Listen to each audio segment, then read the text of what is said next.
Oh, we still got fucking bell housing bolt here, Josh. That's why I didn't pull it apart.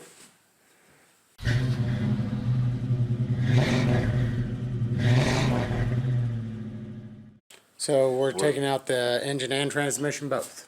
Yeah. We're taking off the spindle bolts, and we're going to take off this nut, and that should allow us to take a rubber mallet and beat that axle back and let this wheel flip down. Get the axles out and free, hopefully.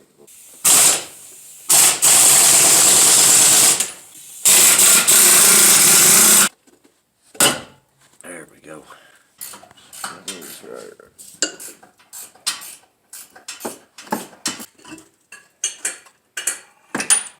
If I even have anything that big, I don't even know.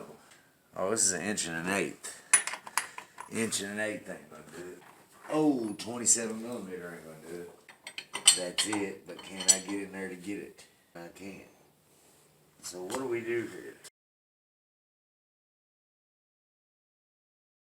Yeah, we want to go across that tire. Alright. Right here? Nah, we're gonna have to get that card out from underneath of it. Just set the wheel down on the ground. Yeah, we'll set it over here. Alright.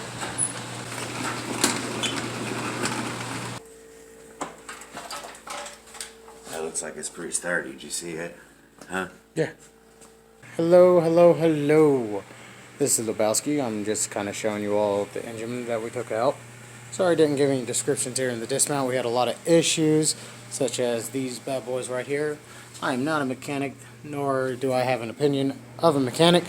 So those kind of got tied up because transmission apparently had another bracket bolt right, I believe here, something right like that, which locked it up a little bit more. I believe me and Jeremy are probably going to be tearing into this, using that as more or less the base model to rebuild it.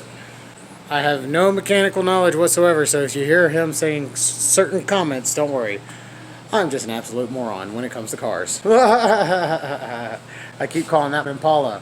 It's not an Impala, it's Monte Carlo. We're going to try to post every day. I do apologize for any delays. If there's any, leave us some comments, some questions. Even if you have just, you know something else is wrong with the vehicle just by listening to it. Mechanic experience, we want input just as we want questions, ideals. What should we do with this truck, after we get the engine situation taken care of. And then we got this beast with a rebuild that we're going to be doing. If we go over something and we miss it, let us know so we can, give you a shout out. Say, hey, we messed up, or we misinterpret something, better yet.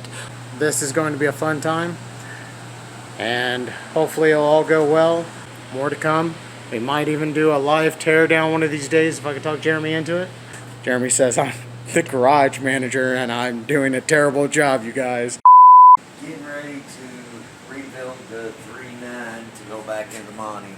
We've heard somewhere, we don't know if it's true or not, that the 3.5 intake is better than the 3.9, and we'll get you a few more ponies. Not that the 3.9 is a horsepower making machine or anything like that, nothing special. We can get a few more ponies out of swapping an intake. We'll do it. We looked around on the internet, we don't see too much about it. I'm going to start by taking this alternator off. Pretty simple with it out of the vehicle. Well, bracket's quite rusty. It might not even come off right. Oh, I don't think that was supposed to come off there. So did I break it? It don't much matter. I'll weld it back on there or something. Yeah, I think that whole metal piece was supposed to come out of there. And I believe, yeah, we'll weld that. Who knows, maybe it was a breakaway part. It's got a little snap cord on it. It's supposed to be there.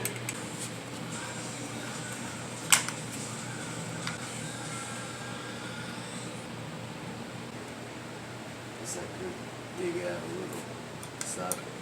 These coil packs, I've already taken off the engine mounts, engine mount brackets over here. We took off the evap system. I think I may have broke that piece. But now we're going to take off the coil packs next. Hopefully be getting to the intake before too long.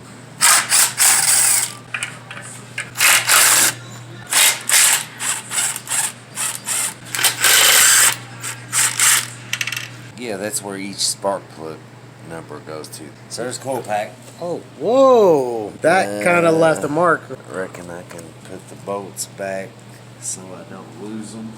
That really helps out in knowing what bolts and what nuts go where. O2 sensor, manifolds where the exhaust is set. A leaks right here off this donut gasket. We'll be doing a lot here just for this month. I'm taking the heads off. I will be taking all this bracketry off. These are just, that's a freewheeler, that's a freewheeler. Most cars have electric water pumps, so there's no pulley here where normally on older cars a pulley would be here and a fan would actually be here, just like the Nissan we were working on. They're electric these days. It saves on horsepower. Is it the water pump there? Then what's this?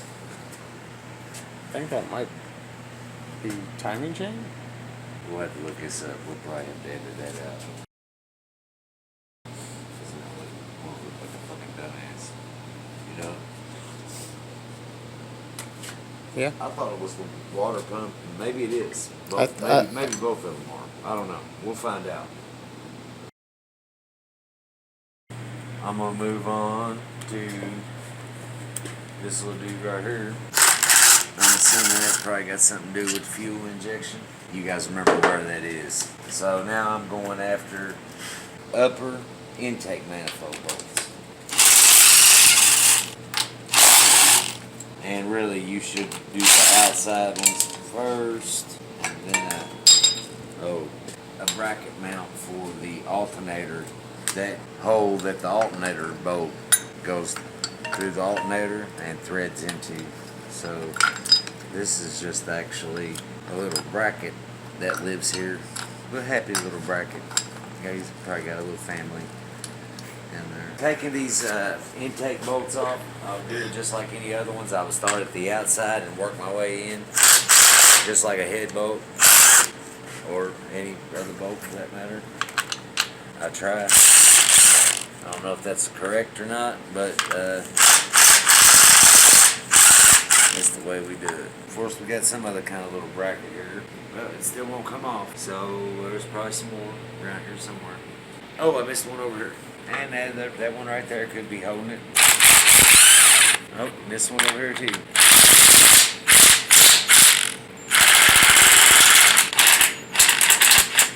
Something's going on there. Give me a 13 or another 14. This one's actually starting to beat out.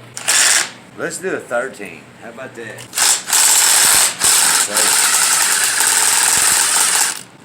Kind of odd, but maybe all the rest of them were 14s and there just wasn't any torque behind them, or 13s. So let's see if I can separate this by hand, and it looks like I'm going to be able to. Probably missed a few bolts.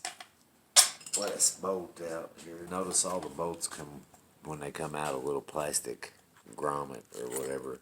But I have to remember the position of that. I think we're ready to lift the intake off of it. I want to lift straight up. Looks good. Alright. Further. Ooh, wow. Yeah, look at this. Look at the corrosion and dirt. Oh yeah, you can. But that thing is loaded down with filth. And that looks like it's got a pretty nice new gasket on it. Oh. Sorry about that basket. So that's the upper intake. I'll be getting rid of the fuel rail next. It's pretty simple, just a few. Oh, one thing you do want to be sure is release the fuel pressure, but of course we did do that because we've got the engine out of the vehicle. If it was in the vehicle, make sure you release the fuel pressure. Looks like 1, 2, 3, 4, 5, 6. And I'll show you how to take the fuel injectors out. Check it out.